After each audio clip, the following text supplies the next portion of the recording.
L'histoire du roi Salomon dans la Bible est racontée principalement dans les livres des rois, 1 roi janvier 2011, et des chroniques, 2 chroniques 1 à 9, ainsi que dans les proverbes, Ecclésiaste et Cantiques des Cantiques, qui lui sont attribués.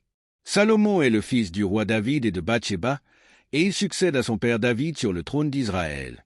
Voici les grands événements de l'histoire de Salomon dans la Bible. 1. L'ascension au trône. Lorsque David vieillit, il désigne Salomon pour être son successeur, bien que d'autres membres de la famille de David prétendent au trône.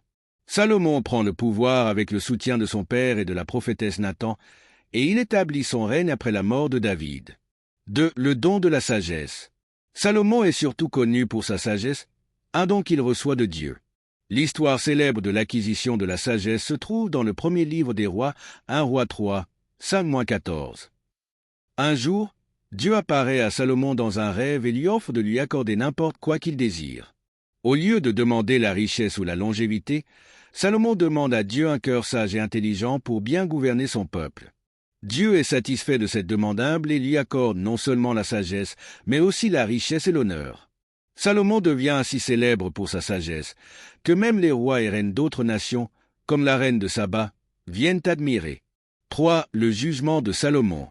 L'un des épisodes les plus célèbres illustrant la sagesse de Salomon est celui du jugement des 2 femmes, 1 roi 3, 16-28. 2 femmes viennent devant le roi, chacune prétendant être la mère d'un enfant vivant, tandis que l'autre a perdu son enfant. Salomon propose de couper l'enfant en 2 et de donner une moitié à chaque femme. La véritable mère, dévastée par l'idée de tuer son enfant, offre de renoncer à ses droits pour sauver la vie de l'enfant. Salomon, voyant cette réaction, déclare qu'elle est la vraie mère et lui donne l'enfant. Cette décision rend la sagesse de Salomon célèbre dans tout Israël. 4. La construction du temple de Jérusalem. Sous le règne de Salomon, l'un de ses plus grands accomplissements est la construction du temple de Jérusalem, 1 roi 6-7. Ce temple est dédié à Dieu et devient le centre du culte en Israël. Salomon reçoit l'instruction de son père David pour construire ce temple, mais c'est lui qui met en œuvre ce projet monumental. Le temple est construit avec des matériaux précieux et de l'artisanat de haute qualité. Une fois terminé, Salomon consacre le temple en grande pompe et y place l'Arche de l'Alliance. Cela marque un moment fort de la relation entre Israël et Dieu. 5. Les proverbes et l'enseignement. Salomon est également réputé pour ses écrits sages.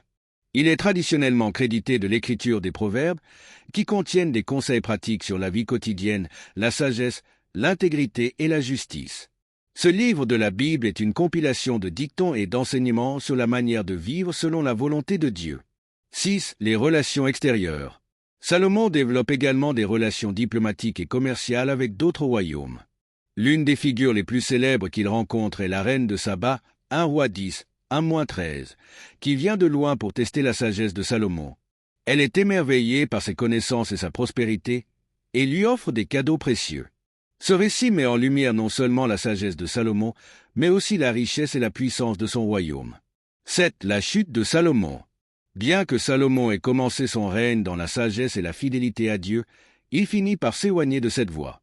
À mesure qu'il vieillissait, il épouse de nombreuses femmes, dont certaines sont des princesses étrangères.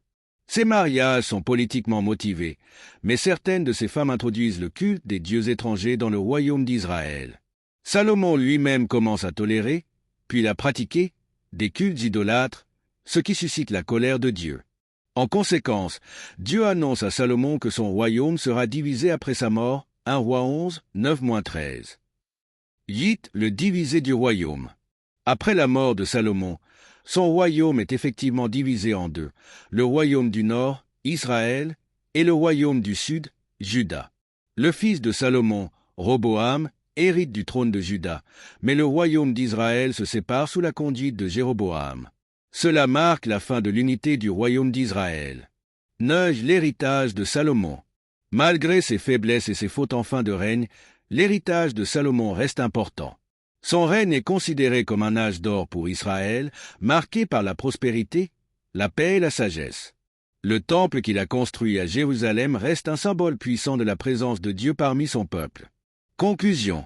Salomon est une figure biblique complexe, à la fois sage et riche, mais aussi faillible. Son histoire rappelle l'importance de la fidélité à Dieu et de l'humilité. Bien qu'il ait été béni avec une sagesse exceptionnelle, sa chute montre que même les plus grands rois peuvent s'éloigner de la voie divine.